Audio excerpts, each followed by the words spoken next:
Welcome to the Audiobook Lovin Podcast, discussing all things audiobooks with the authors that write the stories and the narrators that perform them.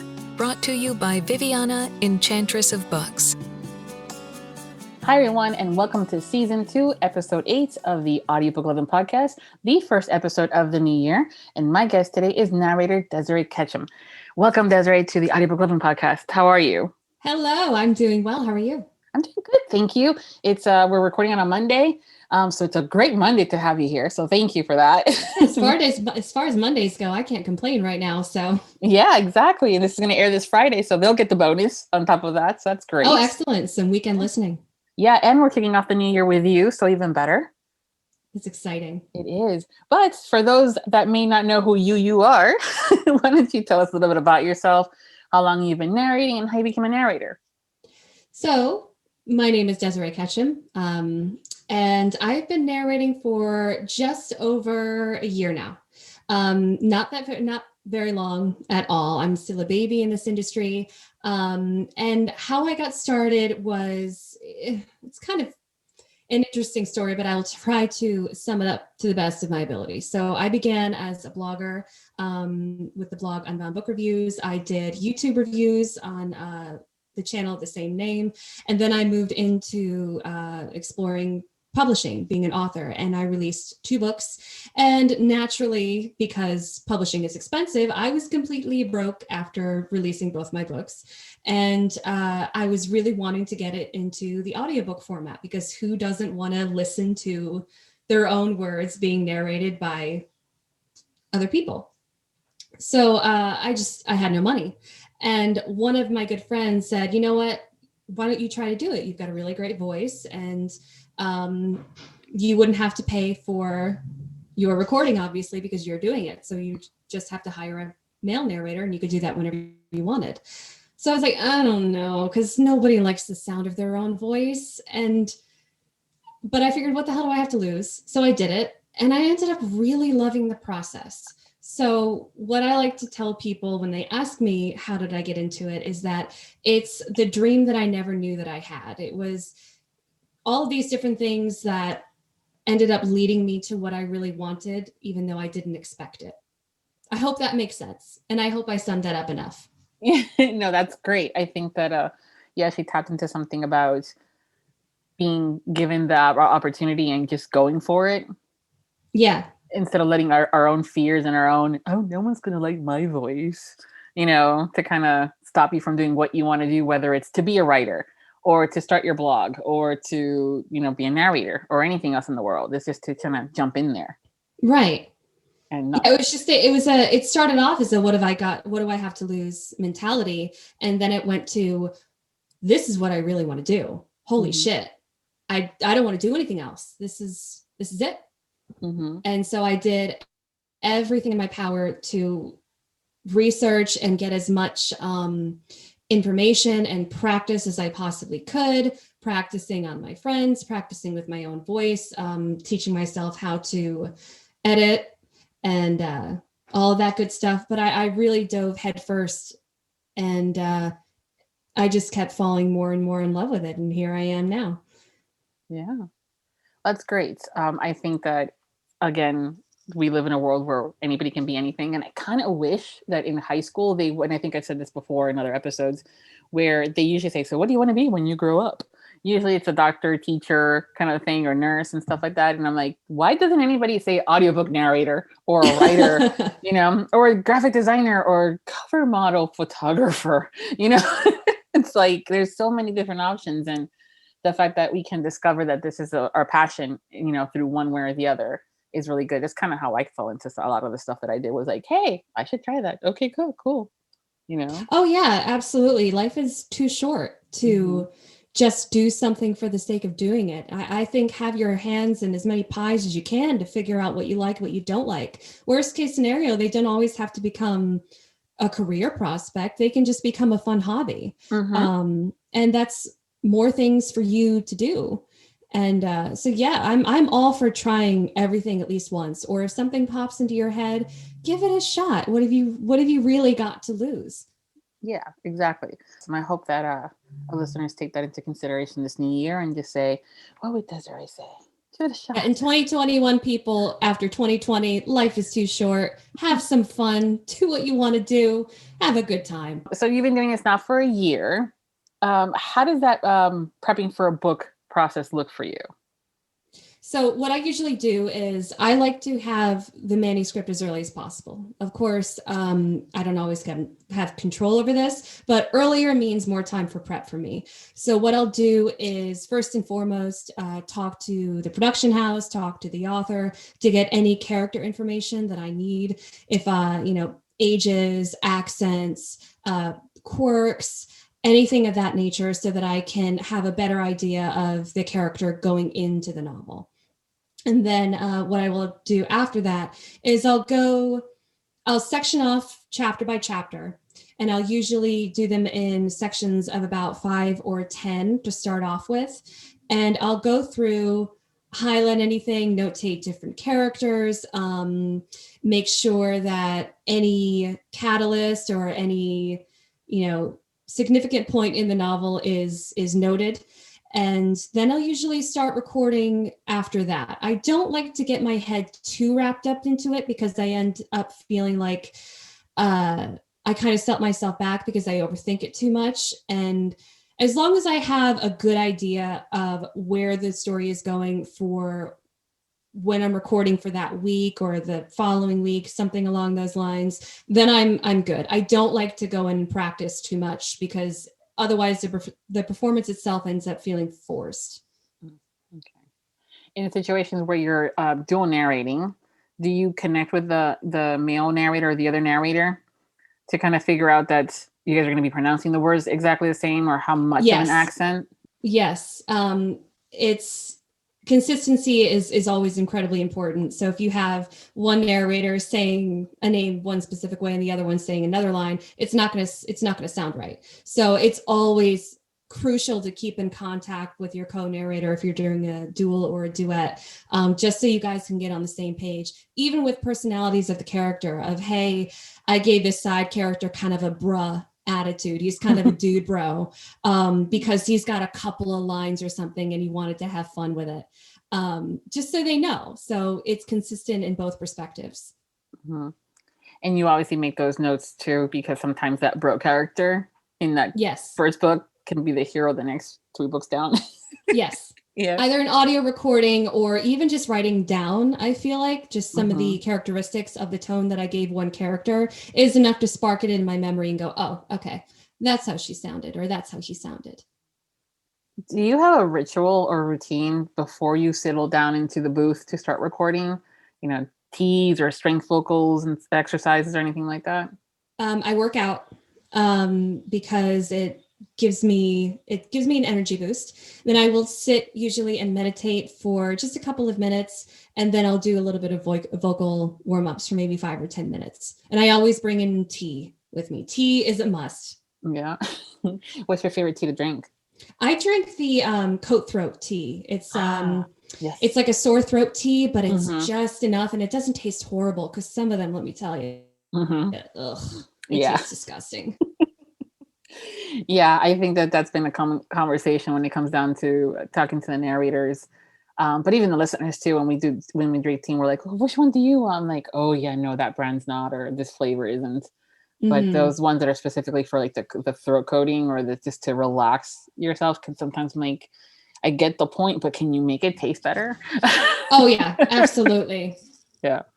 Mm-hmm. You were mentioning about how the characters sound. How do you go about selecting those tones and sounds for these characters? Well, usually the more guidance from the author, the better.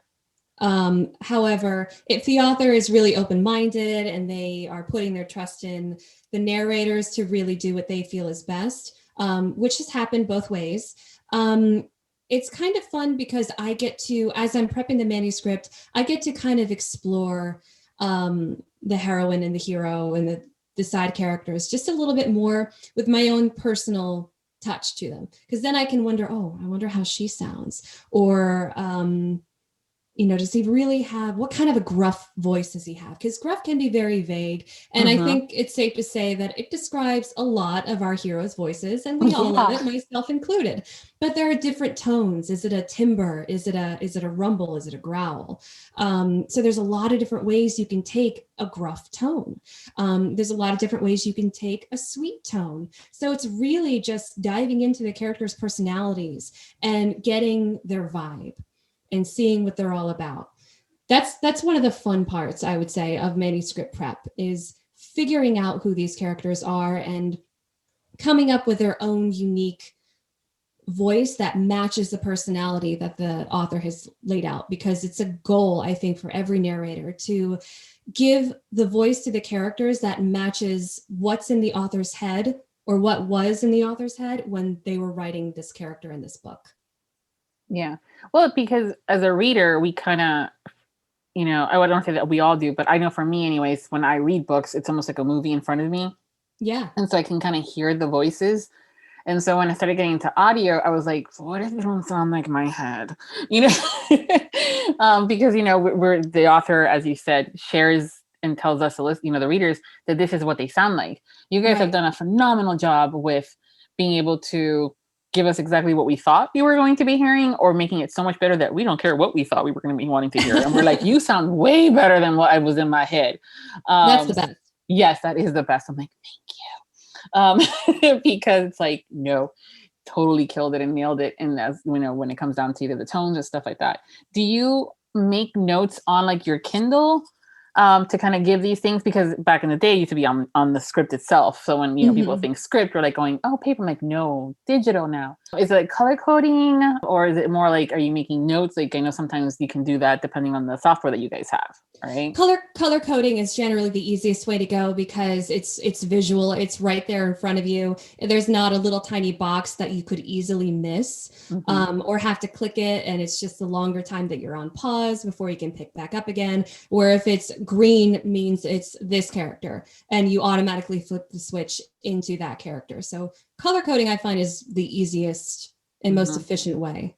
I've had to do a couple of script preps, and there was one that was a reverse harem, and it had like 7 narrators, and I'm like, oh, color coding. And for days, I think I dreamt in colors with those color codings to the point where I stopped listening, like calling them by the narrator's name. I was like, no, green, no, blue.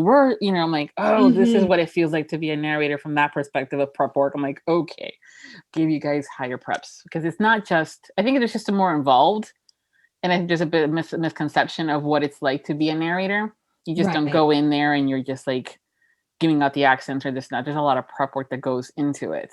Yeah, I mean, you could do that, but you're going to be really suffering when it comes to, when it comes later down the road, when the manuscript comes up and the book was set in New Orleans and the author wanted a New Orleans accent, and you didn't bring one. So it'll come back to bite you in the ass for sure. Yeah.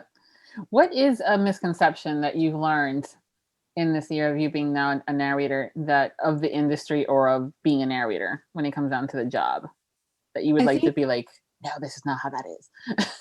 I think that it's not physically taxing, because it is. Because you would think that you could easily think that you're sitting in a booth and you're just sitting down and you're reading off a page. It's easy. It's fine. And it's not. It's very physically taxing, because it's not just reading the lines off of the paper. It's bringing these characters and their story to life. So you're envisioning this movie playing out in front of you and you're acting alongside it. So if there's tension in a scene, there's tension within you, because if there isn't and you're faking it, it will translate to the listener. And so it's very emotionally taxing. So you get out of the booth after 3-4 hours of recording, and I'm exhausted by the end of the day. So I would say that's the biggest misconception, is that it's not physically or emotionally taxing because we're just sitting there and reading. And that's not the case at all. There's a lot that goes into it. Mm-hmm. Yeah, well, depending on the scenes and stuff like that, whether it's a happy one, and those are the other things too. Sometimes people think, oh, it's a rom-com. Like, no, there's still a lot of like emotions that go into that moment of laughter. I mean, that's exhausting sometimes, especially when you're mentally maybe not there and you're having to pretend to be because you're narrating the book.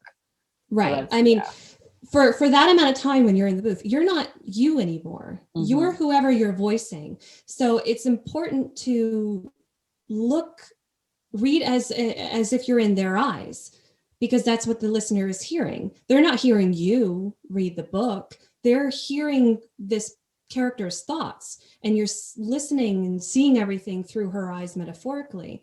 So if you're just reading and rambling and not putting yourself into it, then that disconnect is going to be there between the listener and the actual narration. Mm-hmm. Yeah. Now, we all have our favorite moments when we're listening or reading a book.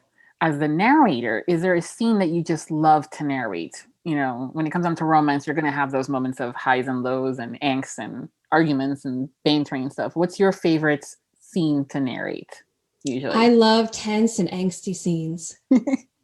They're the most they're the most emotionally taxing on me, but God, there's something about them where it's just, you can feel your own gut just start to clench, and you're really there in that moment, and the whole scene is playing out before you, like it really is a movie. Like you're reading the book and you're just, the script is there and you can see it right in front of you. So when you get those tense scenes, physically, you really feel it. And to me, that's kind of exhilarating.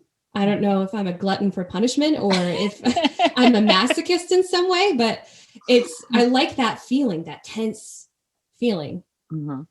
Well, if you're in good company, because I know that there's a lot of listeners and readers that are like, oh, the angstier, the better. Yeah. So you'd be in good company for sure. On the opposite side of things, is there a scene that's usually very difficult for you to narrate? Flashbacks, I would say, because they're very clipped moments in time that are getting scenes. So you don't have a whole lot of time to spend with this character while they're in this age or during this specific time. So you really have to jump cut yourself from present time all the way back to something that happened who knows how long ago. Who knows what the character was like then, unless it's a really long flashback, what they sounded like then, their tone and their personality. So flashbacks, you really have to, I find myself concentrating really hard on so that I can get it just right. But it's just a moment in time. So I feel like those are really difficult to capture. Mm-hmm. Okay. Yeah, I can see that, especially if they're who they are now isn't who they were at that moment, and you're trying to capture that essence as well. Right. Difference, yeah. So with romance, there's going to be that sexy time. And in some cases, the books may fade to black, but in most cases in romance, that does not happen. How are you when it comes down to the sex scenes? In terms of comfort? Yes, thank you. As far as comfort level, because I know that sometimes when we're listening, we're going, ooh, that's, oh, yay, that's hot. And then we're like, how is it with you guys having to narrate that stuff, you know? Me personally, I'm fine.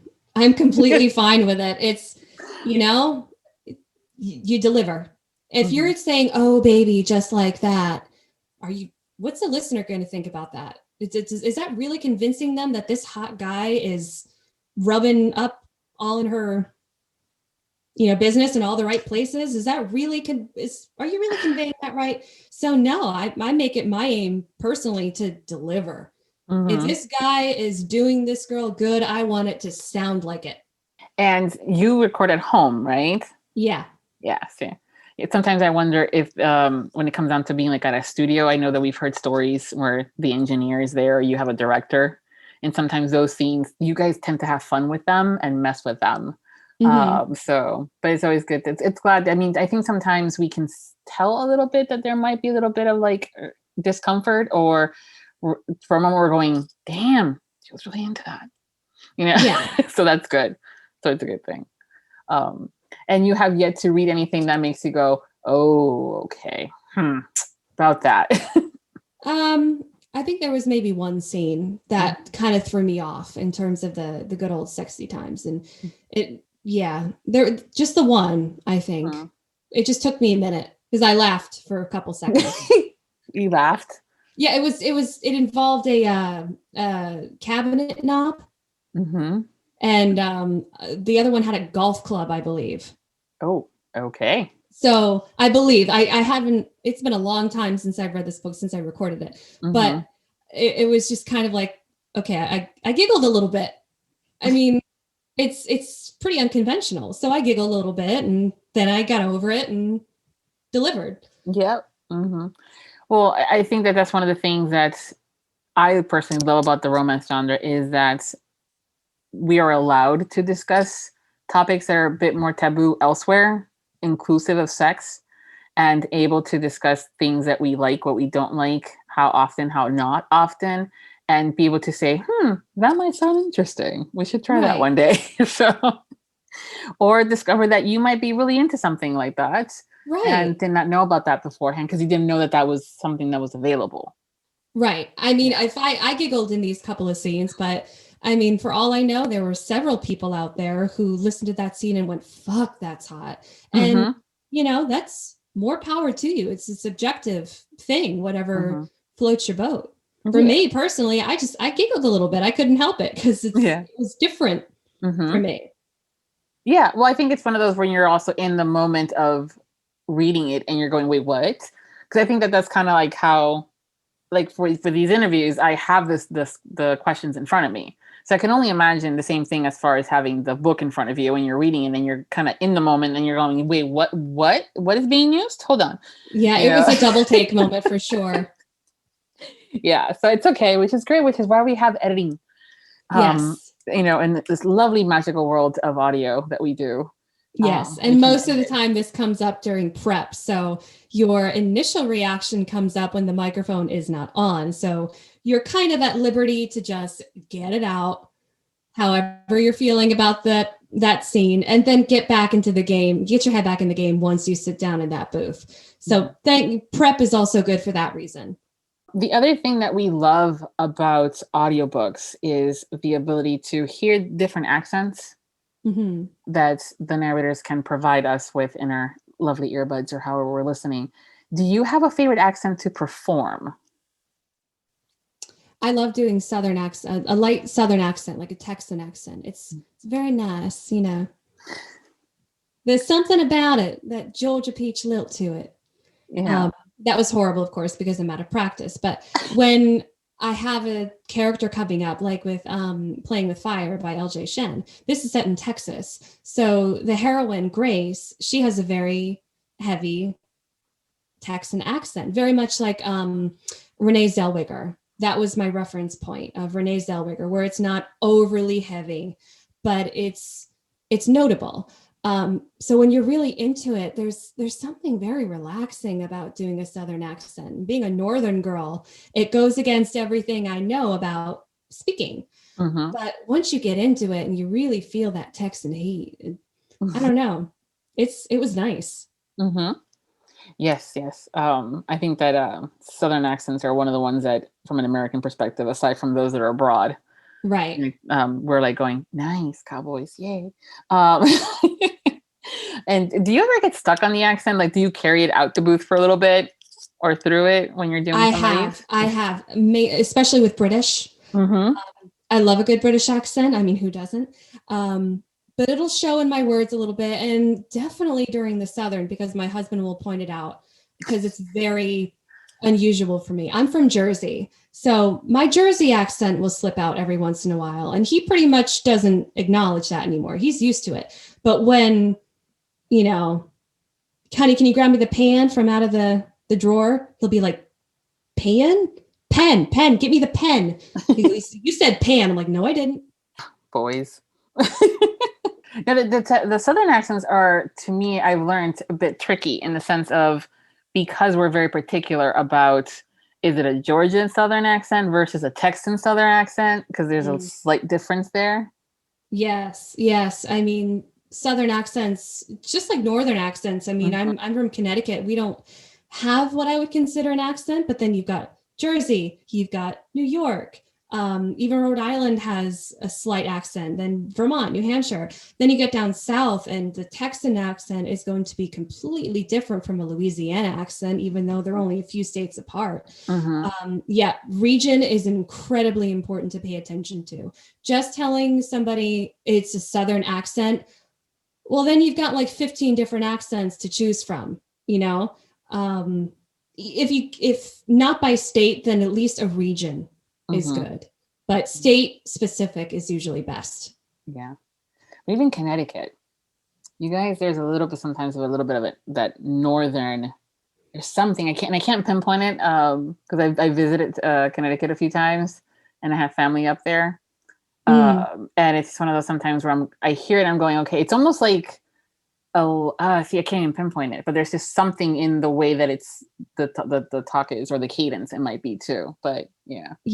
Ours are very harsh, and we tend to add R's when there aren't R's. So you'll hear a lot of people in Connecticut saying idea. I have an idea. That'll come up a lot. Yeah, we're pretty newscaster-ish when it comes to the cadence, though. Yes, exactly. Yeah. What part of Connecticut? Central. Okay. So right, not too far from Hartford. Yeah. Husband was in Hartford, and we have family in Milford. Oh, okay. Yeah, with a pizza place there that I'm like, ugh. Until I learned and visited New York and Connecticut, I did not realize the whole difference on the pizza, and I know that this might be scandalous for some of you guys when it comes down to pizza. Like, pizza's pizza. No, it's not. No, it's not. It's not. We take our pizza very seriously. Yes, you do. And our hamburgers very seriously. Yes. But I did not realize, I'm born and raised in Florida, in Miami, Florida. So even further south, and now I live in Orlando. But I've traveled up north several times. And until I first did that and I tasted the pizza, I'm like, oh, yeah. Now I know what you guys are talking about. New Haven style crust. Yep. Oh, orgasmic. It is. Yes. It's one of those where if you have not gone some up north to have the pizza, or specifically Connecticut is well renowned for their pizza. I can let you know a couple of places out there that are good, because damn, it's in the water. And I'm sorry, I'm getting all geeky on the foot. It's a culinary background on me. Back to audiobooks. Sorry. I'm a foodie too, so yeah. But when it comes down to narrating, and you guys have these accents that are really important to have, because again, if the character is from Connecticut or is not living in Texas, but has been living in Texas for a couple of years, there's gonna be, as I have family members that do that, by the way. They have an accent. It's slight and little, like, and they're like, and then you tell them like, no, we don't. Like, yeah, you do. Yeah. So these accents are important. If that's your favorite, what is the most difficult accent for you to perform as of now? The most difficult I've had to do is Australian, I would say. It just wasn't one that I had practiced a whole lot. I would walk around the house speaking in a British accent all the time. It never even fazed me. But with an Australian accent, I think it's really easy to get it mixed up with British. So you think, oh, it's just a shift in the vowels. It's a little more lax. No, because then it just sounds like a Brit who's had, one too many cocktails. I've not heard you describe that before, but I love it. And it doesn't sound right. So I was like, oh God, I have friends in Australia. If they hear this and I do them wrong, I'm never going to hear the end of it. So it's motivation for me to practice. But Australian still gives me a hard time. Well, at least you have friends that live there that you can call them and say, talk to me. Yeah. But then it also depends on the region. Oh, that's right. Oof. I mean, yeah, you think of Ireland, right? Ireland's such a tiny little island. There are so many different accents. You've got the Cork accent, you've got the Kerry accent, you've got the Midland accent, then you've got the Northern Belfast accent. It's a tiny little island, at least 13 different accents. So yeah, it's region specific. We do still love the Irish accent, though. Yes, very much. Yeah, it's something that we've all have admitted, and we are suckers for accents, which is great when we hear something, even if it's in jest in a book, or a character that pops in. We're going, "Ooh, there's an accent." Yes, it hooks the ear. Yeah, it does. It does. Um, what has been your favorite subgenre in romance to perform? That's a good question. I like dark romance. Not too far into dark, but I love the tension. It's like recording the scenes that I like to record are tense and angsty. I like the thrill that's in there, and it also offers me a wider range of my acting abilities, so to speak. So there's more to play with there. Where it's a rom-com is great, and I love it when it's really lighthearted and it's kind of funny.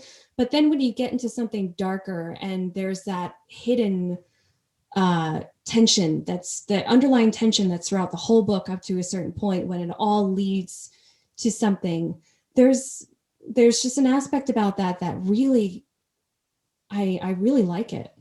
Mm-hmm. Yeah, I will admit, I need to dive a little deeper into the dark romance. It's sometimes I'm going, do I really want to go there, or do I want to escape? And I'm like, no, this is also an escape. So I need to get bigger, a little bit better at reading them. So I'll probably talk to you offline and just say, give me some Rex. Yeah. Because the other thing it's all about the mood. Yeah. Mm-hmm. What mood you're in. And sometimes I just want to record a good lighthearted comedy, just a really sweet romance that doesn't really drain me too far emotionally. And then other times I'm like, fuck, give me a tearjerker. Let me see how far I can really get with this. Let me play a little bit. Let me see what I can do, the levels that I can go to, how far I can push myself. Let's do it. Let me see. I want the challenge. So it really depends on, I think, my mood, as it does with any listener, of what to listen to that particular day. Definitely been in I need to laugh more kind of mindset lately. So that's probably why. But yeah, but still, I mean, that's one of the reasons why I love romance, is there's just so many, it's an umbrella term, romance. And then underneath it is all these subgenres where we get to have the PNR and have a shifter or a vampire. And then we have the rom-com because he's the geeky next door neighbor that is really hot. And the guy that's an asshole, and you're like, you're still hot, but you're an asshole. And then of course, all the billionaires, those are always fun. Where were they? But that's again, one of the perks of having this genre is that there's something for everybody.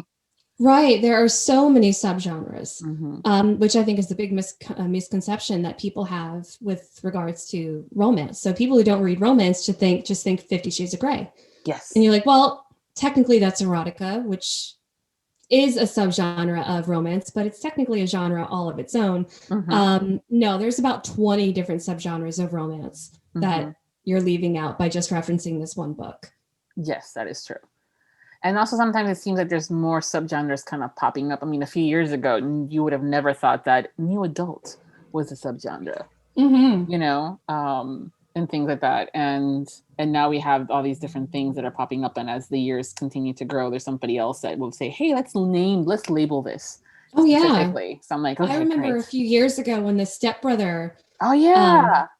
That trend happened, and it was really scandalous at the time. It was like, a stepbrother romance. And then you saw, it started off with, I think, Stepbrother Dearest by Penelope Ward, which is one of my favorite books, hands down. And then it trickled down and it went, everybody else decided to do it, which I thought was great. I like it when trends happen like that, because if it's a trend that I really like, I have all these options to pick from. So some people get like, oh, I'm so sick of this trend. I'm like, no, give me more options. I want more. So I love it when stuff takes off like that. It's interesting to me. Yeah. But even then it's like, there's also such a variety, even though the trope is like a stepbrother situation. It could be stepbrother who's a jock, stepbrother who's a rock star, stepbrother who is a shifter. You never know. And so there's these different little subgenres in there too, that kind of make it's still the overall concept of the stepbrother, but there's just so many different varieties still to be able to select from. So yeah, that was definitely one that I was like, oh, we're going to go there. Okay. Right. It's like reading a murder mystery and going, well, are you complaining about all the murders and all the mysteries? This is what you wanted. That's a good one. I want to use that one next time. The murder mystery ones. Is there a subgenre that you have yet to narrate that you're like, really eager to do that you have not been able to do yet? Fantasy. I'm a fantasy junkie. That's what I was before I got into romance. And I've yet to narrate a fantasy romance, and I am desperate to. I want to so badly. I'm a Game of Thrones nerd. I'm a Lord of the Rings nerd. I'm a Harry Potter nerd.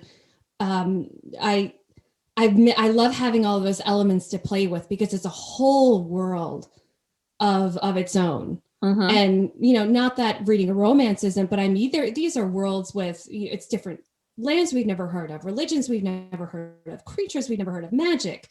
It's fascinating to me.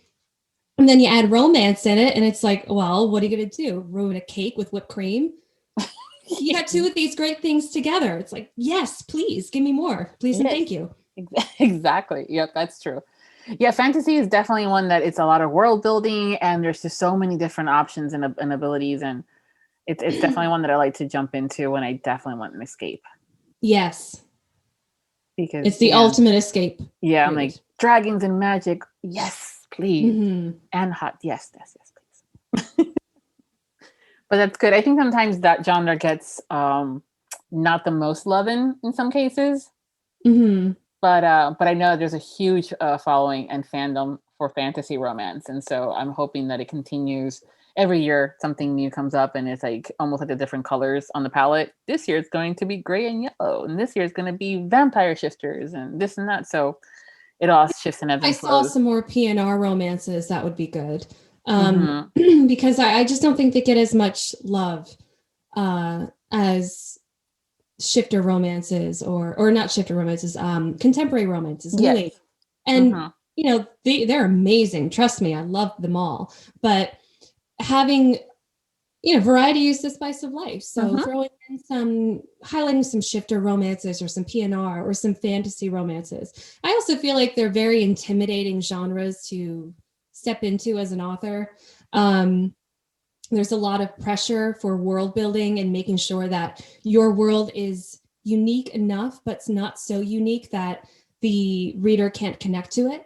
And then not so cliche where it's like, oh, okay, this is Interview with a Vampire all over again, but his name is different. There's a lot of pressure with those sorts of genres, I think. Yeah, I think there's definitely the pressure, and also that maybe they won't like it because maybe it's too far. Like, oh, well, can you really date a shifter? And I'm like, there's not that many billionaires in the world, babe. Right. So if I can listen to yet another billionaire with an intern, by the way, I'm like, I was an intern. That did not happen. I did not have that much good looking bosses. I still don't have that much good looking bosses. Hello. Shifter, vampire, whatever, magic wielding dragon. Okay, I'm good with that. I can deal with that. If I can believe a billionaire, I can believe a shifter. Right. So that's definitely, yeah. I want this year to be a little bit more PNR. I think that's going to be my focus a little bit too on my listening, is a little bit more on the PNR side of fantasy. I would love to see some more PNR things in fantasy, especially. Well, I think sometimes too is that authors don't know that you guys are interested in some of these genres, because it's almost like you guys get a little typecast a little bit, and you're always the girl next door or the guy next door, or this and that, and or you've done a lot of contemporary, like, which you want to do a fantasy. So you letting us know here that you do. There's someone's going to be like, hey, Desiree, awesome, for the shifter. Yeah. Let her be the kick-ass heroine in this. Well, any fantasy authors, fantasy romance authors need a female narrator. Please, I'm your girl. Yeah. Somebody give me some fantasy romance. I'm dying over here. I can't go out in my nerd friends and tell them anything because they're like, you haven't done fantasy yet, you loser. Oh, yeah, that's true. That is true. They're tough too. They're like, listen, don't talk to me until you've done something in this other genre. Yeah. Cool. What is it that you love most about narrating audiobooks? Oh my goodness. I feel like I should have thought about this. I knew this question was going to come up and I didn't prep. I love being in the characters. It's the best part for me because I never thought that I would end up doing this. And I've always loved the concept of acting and portraying somebody else's character and making someone else's vision, words come to life on a different platform. but I have really crippling stage fright. I never thought that I could do it because I'm that person where I get up on stage to read something for a book report and I'm shaking and about to pass out. That's me. I'm not an all eyes on me person. I'm a please turn around, look away. Just look away.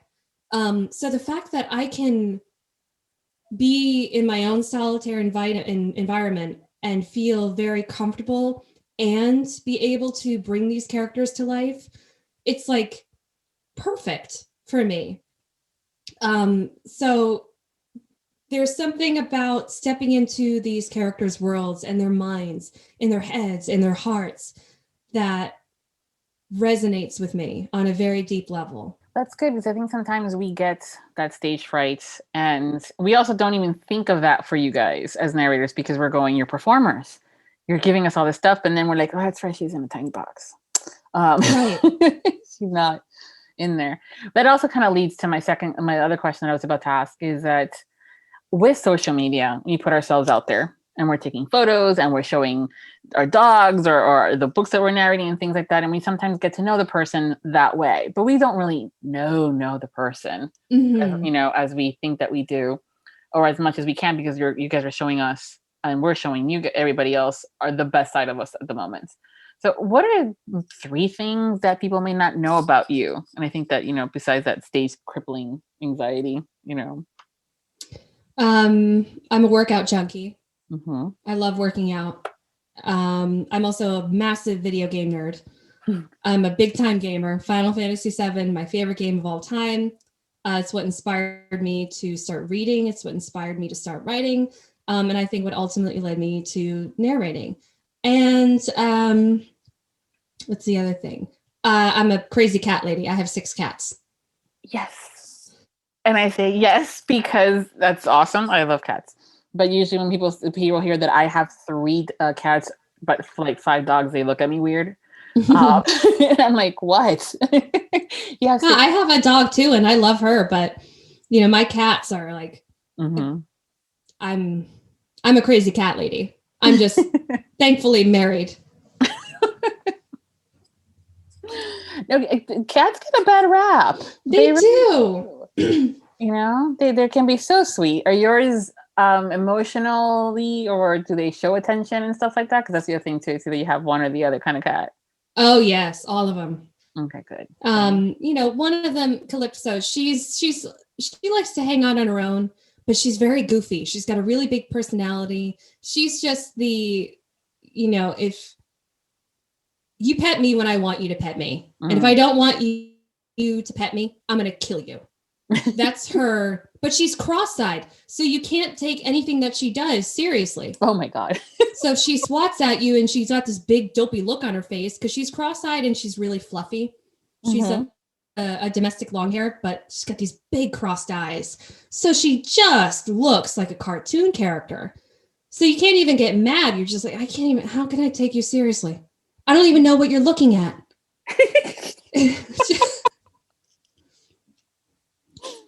Oh my goodness. So I love all of my cats. I have an unhealthy attachment to all of them. I'm that person that has a different voice for all of my cats. I speak to them in their own special voice, and I dote on them.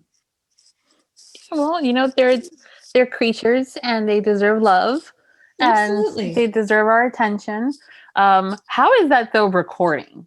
Because I know what it's like at home when they are getting needy and they're like, you need to pay attention to me now. Especially when one of them gets very vocal. How is that for you as a narrator working from home, in the booth with the kitties and the doggy? It's honestly not that bad, because I don't really have any of the cats in the room with me while I'm recording. So the worst that happens is, one of them will start playing together and I hear the little patter of their feet running up and down the hallway, and then I have to stop for a second. But most of the time, they sleep a lot during the day. So when I'm recording during the day, everybody's just hanging out and relaxing. And I guess that's one of the benefits of having so many cats, I suppose, is that they have well enough to keep each other company. So it's not like it's one little cat who's just going, Mom, where are you? Please come pet me. And just scratching at the door constantly. It's they all have each other. So they're all really comfortable and they're not overly needy. Mm-hmm. That's good. I think that's also them sneaking into the room where the booth is and being at the door and with the whole meow, meow, meow and stuff is one of those we're going, with 6, there's a more possibility, statistically speaking. Oh, it's happened. It's happened. Yeah. Where I've left the door open and one of them's gotten on top and like, I can see them batting at my microphone and I'm about to have a conniption and like, no, or my husband forgets to close the door. And then I walk in the next morning and things are not where they were before. And husband's going to get an earful. Yeah, that's never good. But the cat, which is why he tries to avoid that. That's true. Well, he learned. That's good. Sometimes that doesn't happen. Slowly but surely. Yes. That's good. See, now I'm like, you have to show me pictures of your cats. And then you post them on Instagram and stuff like that. But it's yeah, my Instagram is like half narrations and half cats. Yeah. Definitely. Those are fun, but I love watching your Instagram and stuff. That's also why I brought up that question, is because we live in a world now where we're constantly showing what we eat, what we're listening to, what we're reading. Me, when I'm doing a little bit more self-care kind of thing, because it's like, if I don't, then maybe I won't do, I want to do this. So I'll post a picture just for my own proof of mentality health. Right. But also the cats and stuff. And I'm like, yeah, the kitties. It's like you're having a bad day. You're like, let's go see what Desiree's cats are doing today. That's what I figured. I'm like, you know what? This is going to make somebody smile because it's 2 cats cuddling together. Out of all the negativity in this world, I'm posting a picture of my cats. Yeah, exactly. And I love cats, and it's just one of those things where you're going, "Aw." So you have your voices, and us as a participant in the visitors going, "Aw." We have our voices too. Absolutely. So aside from hanging out with the cats and obviously the husband and things like that, when you're not working, what do you do for fun? Read and play video games. I read a lot. I play video games, hanging out with my son. The video games don't start until after he goes to bed, but I just like being with my family. I like being with my husband and being with my son. Anything where it's just watching a movie. I do love cross stitching. That's definitely something most people don't know about me. I do love to cross stitch. It's very relaxing. My sister turned me onto it. And sometimes I play the piano. So sometimes I'll sit at the piano and just play a song or just tinker around for a little bit. Really, it depends on my mood. There isn't one thing that I do every single day, with the exception of working out, that, is mandatory for me every day. How old is your son? 5. Okay. He's 5. Oh, that's a good age. It's fun. We're in the fun ages now, where it's 2, it's like the terrible 2s. 3 is just coming out of the terrible 3s. 4 is kind of like, I don't know. But then 5, they got their own personalities. Yep. He's going to school and he's really becoming his own little person. So it's like yes, he's my son, but he's also kind of my little buddy now. Yeah. Like, hey, you want to go watch Shrek? Yeah. Yeah, you want to go play some video games? Well, that's cool too, because as a mom, as a parent, we always try to find things in common with them to have that time. And they go through so many different stages as they're growing up. Mine's 18. And so it's just one of those where you're going, okay, how can I connect with them now? Right. And he'll come in here and he's like, what are you doing? And I'm like, well, I'm about to get ready to record. Ooh, who are you talking to? And that's where the interest lies. Yours is 5. Have you thought about, if anybody ever comes to him and says, hey, I think I listened to a book and your mom's narrating it, especially when it comes down to romance, still has such a negative stigma, unfortunately, to it. But, I mean, I usually try to beat people to the punch. So if they ask me, what do I do? I'm a voiceover artist. I'm a narrator. Oh, you like books? Yeah, romance. Like, if you don't put a stigma to it, then typically people will go, oh, okay. Yeah. But if you're ashamed to announce that that's what you are and that's what you do, then people are naturally going to go, oh, okay. Like there's a negative annotation to it. So I love what I do. So I'm not gonna I mean, he's 5. He doesn't know that I narrate romance novels. He knows that I read. Yeah. So for him, it's like, oh, mommy gets to read me the story tonight because she does all the voices of all the characters. That's awesome. That's what it's like for him. Mm-hmm. So he's benefiting out of it. It honestly doesn't concern me what if somebody listens or knows that I do this and they take it as a negative, because to me and my family, it isn't. And I think that's the main key, is to not make it into that. I mean, even with mine, you know, he's told friends, he's like, yeah, you know, mom does this and that, and book covers with half naked guys on them, and she makes her happy, so that's great. And I'm going, kid, it's called romance. Right. It's romance. Yeah. He goes, yeah, that. You know, it's the same thing when he, you know, again, underage, and he's like, yeah, I can have, I had margaritas at home. Like, you've had virgin margaritas at home. Mm-hmm. Clearly, or people think I'm a bad mom. So it's just those things about just acceptance and having the conversations and knowing that it's okay. So, right. Yeah. I mean, if I were doing a book, you know, oh, daddy, please spank me, then I'm like, all right, maybe I'll put a pseudonym on that one. Because that's no longer benefiting my family if my son finds out about that and he gets made fun of in school or something like that, or it gets brought up from another kid's parent. That's only going to hurt him. So I'll do it, but I'm just going to add, you know, a pseudonym on it. Yeah, and I think that's the just our general concessions when it comes down to books that are more in the BDSM or erotica side of things, that there'll be pseudonyms used for that, just for, especially if you guys are also doing, you know, Hyperion Publishing, which is Disney. So, but I mean, there's romance everywhere you look. So it's a fairy tale.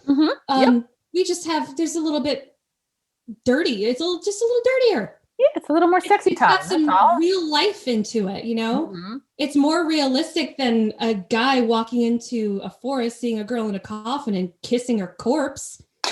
That's necrophilia. And then we're going to knock on it because normal things are happening. It's just a little explicit in a romance novel. Oh, yeah. Give me a break. Yep, that's true. Or going to a dance and losing your shoe and having to go all over the place just to find the one person that fits that one shoe. Oh, yeah. He knew you for 5 minutes, lost your shoe, and now he's got to go after every single person in the land. You don't even know this dude. Yeah. You don't know his name. He doesn't even know your name. He found you through a shoe. What does that tell you? I know. Oh, issues we have with our, you know, fairy tale. Don't get me wrong. I love those movies, but let's admit that they're flawed. Yeah, exactly. I do the same thing. Yeah. No, but romances, they're modern fairy tales. Yes. Yep. And they're good. I think it provides us with a bit of hope, and we discover new things about ourselves, whether it's that you may want to try a new recipe that's in a book as well, or a new kink. You never know. You never know. Yeah. So you just discover. Exactly. That's the best part. We are always using words for everything to, you know, help us describe things or emotions and stuff like that. What's your favorite word? Indubitably. It's a good one. It's got its own percussion to it. Yeah. That's a good one. Or perpendicular. I like how you say that. What about your favorite curse word? Horseshit. Ah. There's just something so satisfying about it. Because, I mean, you can say shit, you can say fuck, but there's something so vehement about it going, oh, horse shit. It's so satisfying. I don't know if this counts as a cuss, but I also like saying twat. And not just to people. Like if I drop a glass or something gets knocked over, I'm like, oh, you twat. Yep, that's a good one too. That's what goes down to. I think that's more of a British, right? Am I right on that one? I think so, but it's I hope it catches on because it really is satisfying. It sounds like it, you know, stop being such a twat, you know, or, God, that was a twat move. Yeah. You know? Yeah, exactly. Yeah. I think they do bloody hell a lot sometimes. Bloody hell is good. And then when I have to censor myself in saying motherfucker, I'm like, oh, mother funnel cake. Yeah. Because the child is nearby. That is true. There was one book I read years ago, and it was one of those that was kind of doing different holiday themes. And there was one where it was Christmas, and this elf, who was a heroine, the way that she cursed, it was like peppermint sticks and peach schnapps. And I'm like, well, that's creative. Instead of bologna. Yeah, we try to get creative. So mother funnel cake is a big one. Son of a biscuit. Sugar honey iced tea. Yeah, I may have to borrow some of those when I'm in public. Because I use fuck as an adjective, a verb, and a noun, and a pronoun. So, I mean. Oh, so do I. You know, but sometimes when you're in the middle of Disney or at a restaurant, sometimes you want to say something, you're going, peach schnapps. Yep. Yes, exactly. So I have to borrow some of yours. Well, we are now in our segment of games. Right. Yes. So one of the things that we're doing new for this season was the 2 truths and a lie. Okay. Great way to get to know our guests, and also to figure out how good you guys are at lying. So why don't you tell us 3 things, of which 2 of them have to be truths and 1 has to be a lie, and we have to figure out which one's a lie. And by we, it's literally me, but I like pretending like the listeners are actually playing along with me, and I hope they are. So if you're ready. Okay. I am 5'2". I'm a natural blonde, and my favorite type of pizza is deep dish. Oh boy. Kind of don't want to say that deep dish could be your favorite because you're from up north and the thinner crust are usually the favorite ones, but who knows nowadays with being more global. Oh my goodness, these are all good. Is deep dish a lie? Mm-hmm. It is? Mm-hmm. That's a lie. Okay. Deep dish is not a pizza. It's a soup. It's a casserole. It's a casserole. And I love her passion for it. She says that. Yeah, well, when I heard you going on about awesome the food is up north, I'm going, okay, yeah, she definitely likes the crusty, the crisp crust and different flavors and stuff like that. And you're like deep dish, and I'm going, it's not a pizza. It's okay to be a casserole, just don't try to be what you're not. Deep dish. Own it, right? Yourself. No respectful pizza puts the sauce on top of the cheese. Yeah, I think I've just fallen in love with you. The passion is just there. I was like, yes. I love food. Food is good. It's an expression of emotions, and you're cute too. You're from a 5'2" perspective. I'm 5. Yeah, I'm fun sized. Yeah. Or vertically challenged. Take your pick. Yeah, I like fun size better. No, but that's average. 5'2", 5'3". I need a stool to get my clothes out of the washer. Oh, you have the double deckers? I can't reach the bottom. No, I just can't reach the bottom of my washing machine. Oh.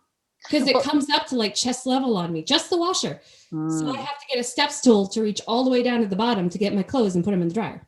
My husband can hide things for me on top of the fridge. Oh. Because I can't see that far.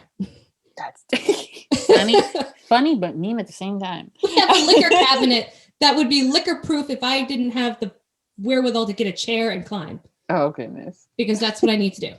Yeah.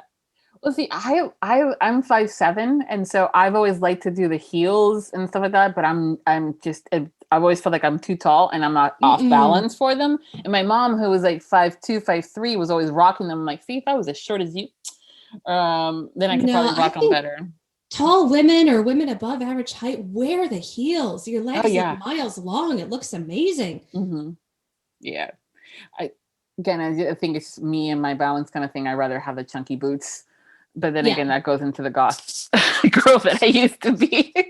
Oh, I was there too. Yep. Freshman year of high school in particular. Yep. I had the chains. I was the Hot Topic shopper. Oh yeah. Yep, still am. And it's so funny because the kids nowadays, it's like I said, mine's 18, and so he's like, "What are these?" I'm like, "Oh, these are some of my chains, the ones that you used to put in the wallet and then boot and on your clip on the belt." And then he's like, "What do you mean they're yours?" And I'm like, "I used to wear this stuff when I was your age." Yeah. And like he goes, "No, this is new." Like, "No, baby, that's not new. Been there, done that." Fishnets and all that stuff. Yeah. Yep. Oh, that fun stuff. It's interesting when I see things coming back up. I think it was the baby pacifiers in the pinks and the blues and the yellows of the cleared ones, and all his friends were going like, "Oh, that's really cool." I'm going, "Been there, done that." Yeah, and then you see the chokers. They're Yes. coming back now. And Yep. With double meaning on top of that. Mhm. So that's always fun too. yeah, you remember those black or those rubber bracelets that you used to get? And you'd stack them up on your wrist, and if you broke one, it meant you had to do something or Oh, something yeah. along those lines. I was never allowed to wear those for that specific reason, but I didn't even know about it until my parents told me about it. I just wanted them because they look cool. Yes. I've had a few moments too growing up as a child where I was told by the parents what those things meant, or the aunts and stuff, and I'm going, great. And now as the adult, I'm having to tell my niece sometimes some of these things, and I'm like, oh, circles have been coming complete and things like that. So it's always fun stuff, Yeah. But yeah, it's great. It makes me curious to see what it looks like when your 5-year-old is 18, and what they're going to be going through and trying to grab from our, yet again, stuff, or the books that are going to be out. That's going to be another fun one. Yeah, I try not to think about that too much. I like him now. When he's 5 and he's cute and he's not, and loves mommy and daddy. Ignoring me. Yes. Those are fun ages, though. Like I said. Well, what is coming up next for you? So I've got a couple of books that are ready to be released that I can mention.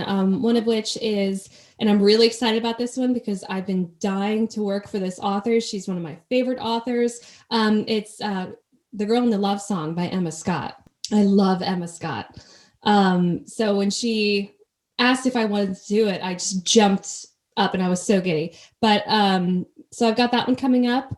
I've also got another Willow Winters coming up. It's But I Need You. That should be sometime next month, I would imagine.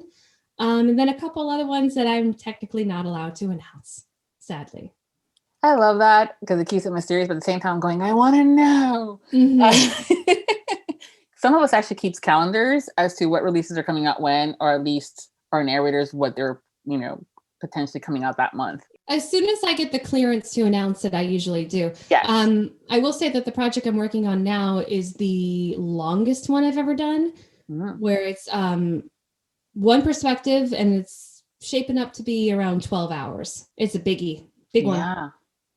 Well, sometimes those are those are really good too. I always look at the length when I'm trying to pick up a book, and I'm like, okay, can I commit? Because it's what happens is and that question comes to play, like, am I willing to stay up until 4:00 in the morning to finish listening to this book? Right. So not that will I actually commit. I'm like, I'm gonna do it. It's just like, am I willing to? Is this a good day to stay up until 4:00 in the morning for? Right. Because we do that. That's what we listeners do. So, yeah. Because you guys rock the performance, so it's technically your fault too. It's the authors for writing a great story, but it's also you guys' fault as narrators for performing it the way that you guys do. So you will get share the blame there. Sorry, but thank you so much, Desiree, for hanging out with me today. Well, thank you very much. Being a guest, this has been fun, and I love getting to know you better. If you're not following Desiree on social media, you need to, and I will make sure that you guys have the links so you don't have to go hunting for those. They will be in the episode post over at Viviana Enchantress of Books. So thank you again for being here. Thank you so much for having me. Cool, thank you. And again, until next time, happy listenings. A heartfelt thank you to all of our Audiobook Lovin Podcast Patreon. Special thanks to Michelle Sutton, Jen Franklin, Brittany Cottingham, Kimberly Reed, Leanne Schwartz, Christine Cox, Christy Reitz, Jennifer Graham, Mendy Summer, Jesse Stafford, Chrissy Font, Rhonda Pezzarello, Evelyn Clarisi, Michelle DaCosta, Emily Dye, Michelle Bestard, Farah Blair, Candice Platel, Carol Liebner, Bethany Crane, Teresa Martin, Jennifer Mirabelli, Kaylee Loring, Victoria Butler, Alyssa Prendergast, and Gabriella Cesarek. The Audiobook Lovin Podcast has special Patreon access levels. Join today to receive early access to podcast episodes, exclusive content with our guests, and much more. Support the podcast by becoming a patron at www.patreon.com/audiobookluvin. We thank you for your support. Thank you for joining us on the Audiobook Lovin Podcast, hosted by Viviana, Enchantress of Books. For links and more information discussed in today's episode, previous podcasts, or the Audiobook Lovin Series, please visit our website, Viviana, enchantressofbooks.com. If you enjoyed today's episode, please leave a positive review wherever you listen to our podcast. Until next time, happy listening.